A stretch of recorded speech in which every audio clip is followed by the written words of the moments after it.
How's it going? Good, thanks. Yeah, a bit more on old Big Chris, if that's all right. He's currently playing for Exeter University against Cardiff Uni. I mean, that's a bit old school, isn't it? Being called up for your country while playing as a student. Well, it has happened before, but look, as I mentioned, we've been monitoring him in the under-20s. Gareth Williams has done work with him in the past. We know a lot about him. He has all the physical attributes to play at this level of the game. What he doesn't have is miles on the clock in terms of playing and the technical and tactical side of the game. And that's what we want to do, get him in, have a look at him in and around the other players, assess him. He is excited about coming in and learning, and he has a project with the World Cup in mind.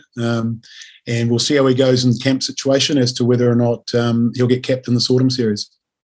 With him, and I know that he's lived in Wales, although he's now at Exeter, but he was called up for the England under-20s, I think, last March for a behind closed doors game. Was there a little bit of that in your mind too, that you wanted to get him capped for Wales before England get their shot?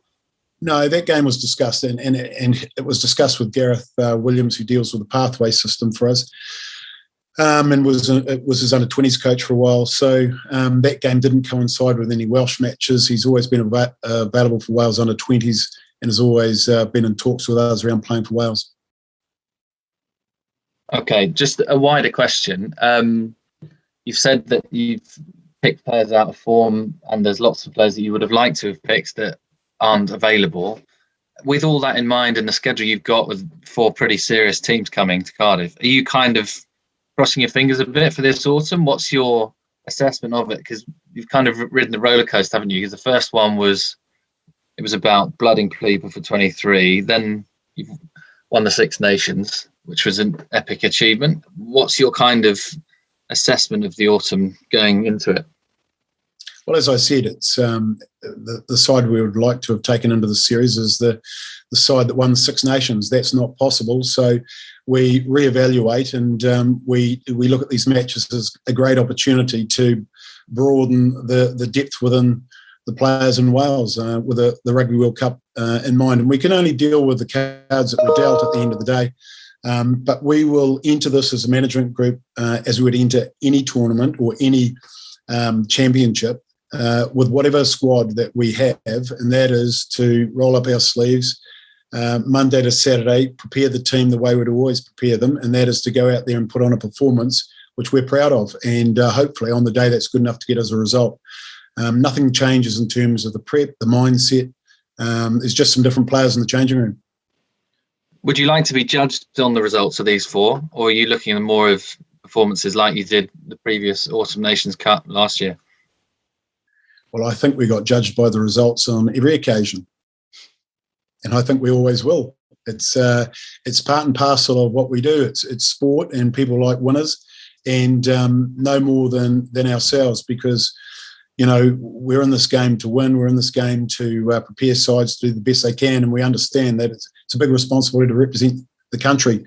And we know when we win and we play well, what that does to the country. And we saw that in the Six Nations, and it was a direct opposite of the reaction after the autumns. But I guess for us as a management group, we have plans in place through to the World Cup, and we have to stay true to those, and we have to keep believing in the plans that we have. And certainly those are evaluated and discussed and reviewed after each campaign, and we report through to and are reviewed by our board. So, nothing changes. We want to go out and we want to win. But you guys know the cards have been dealt, and we'll go out there and do the best we can. Wayne, you weren't even born the last time Wales beat New Zealand. That's true. Why has it been 68 years? That's a good question. I've only been here for 2 of them, and we haven't played the All Blacks, so I guess I can get away with that cheeky answer. But look, the first thing I'd say is with the All Blacks, we're really gutted because we were due to play them in the autumn. We're really looking forward to that. Then we were due to go down to New Zealand in the summer and play them again in 2 tests down there. We missed out on that because, you want to challenge yourself against the best. And South Africa might be ranked number 1 week, but in terms of consistently the number 1 team in the world and the style of rugby they play and how we want to play, I think that would be the ultimate challenge for us. So that's the first point I'd make. Look, history speaks volumes, doesn't it? That They have been obviously doing something a lot better than we do in terms of the development of rugby players, coaching across the whole spectrum to be able to dominate not just Wales but Scotland and other nations and Ireland for so long. They've clearly got one, I would say, a number of talented athletes to deal with, but also they're doing a lot of things right in terms of the way they operate. And it's something we have to look at internally. Are we maximising the resources at our disposal, and are we being the best we can be? And it's certainly something that, as a group now, with some changes that are being made at WRU level, we are asking those questions and addressing them. Very good question. Yeah, so I was going to say, if you were to win, you'd never be able to go home, but we'd never want you to go home, you know? Oh, I don't know if I'd ever coach again. I think I'd be satisfied to retire. No, look, that would be a marvellous result. And but things happen in sport, and you go through time and time again in different sports, and there are what's perceived to be upsets, massive upsets. We'll go into this game as huge underdogs, undoubtedly, let's just see how it pans out on the night.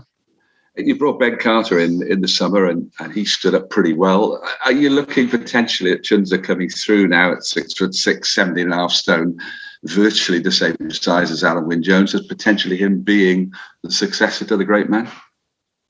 Well, we see him currently as a lock that we're looking to add the position of 6 to his portfolio, if you like.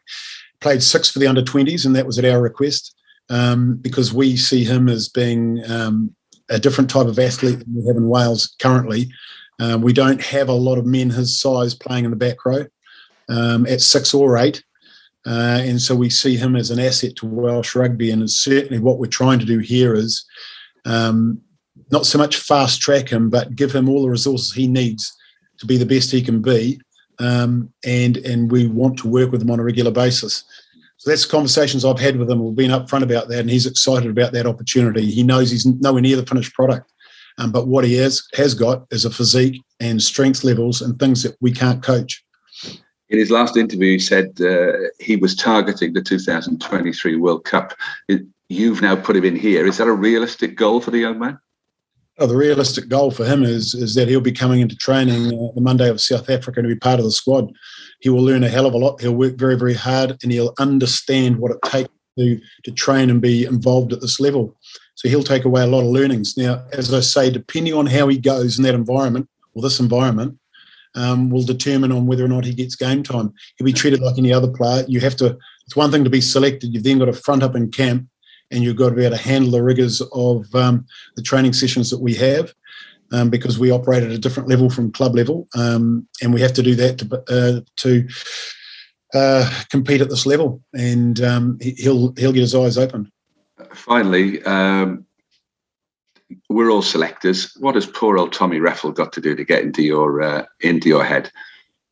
I thought you were going to say Jack Morgan. Look, it's an example of the quality of sevens that we have, but the question is, the type of game that we want to play, the game that they're playing in their clubs. Some clubs play a similar style to the way we do.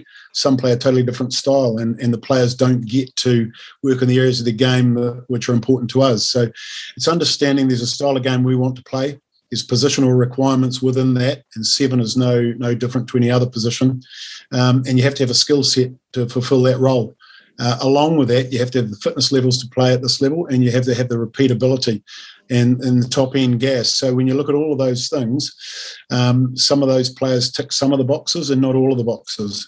And it's our job to pick the guys that we think tick the majority of the boxes for the way we want to play the game, and that can do the role that we're after right here, right now. Great. Okay, you win. Thanks, fella. No problem.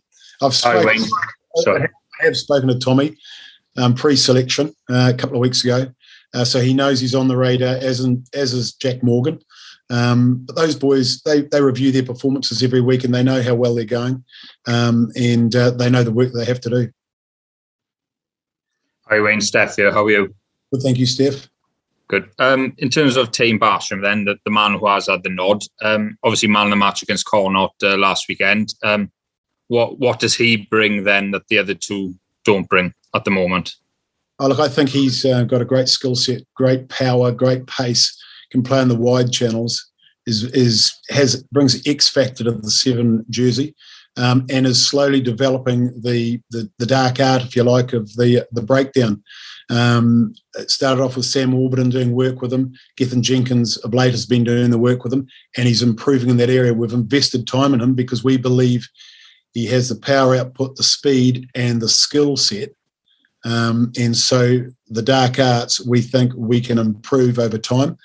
And we've got to look at an international level now, the amount of turnovers that we get. If we look at the boys you're talking about who are more jackal experts, if you like, they get 1 or 2 a game at club level. That's probably translate to not a lot at the international level. So we're looking outside of just the breakdown area. It is an important part of the game. Obviously, we've got to slow opposition ball down. So he just, at the moment, we think he's a more all-rounded player. As I say, he's been in a couple of campaigns now. He's learnt from some of the mistakes of those campaigns. And I think we're starting to see him turn the corner in terms of discipline and fitness levels, which was exposed in the summer series. Yeah, looking ahead to the World Cup, obviously you want to build depth. In terms of your depth chart, what positions do you think that you are lacking a bit, and you need to maybe sort of get a bit more depth looking ahead? There's a few. We won't hide away from that. We don't have the biggest number of players to call upon. We've got 4 professional sides, so we're constantly looking at 1 to 15, the depth chart, and trying to improve the depth. So you don't sit still in one position, even if it looks like we've got 6, 7 players, because as the number 7 position would suggest, we've always been comfortable in that position. Then all of a sudden you get 6 injuries, and you're really having to go. Some big calls to be made on some youngsters. So across the board, we continue to work, but there are a handful of positions that are more worrying than others, and they should be pretty obvious. And just finally for me, obviously you must be delighted with Tom Young coming back to play in Wales. There are quite a few players in your squad still in England, like Louis Rees-Zammit. He's not on your squad, but obviously Tommy Reffel. Are you keen to get them back in Wales as well over the next couple of seasons?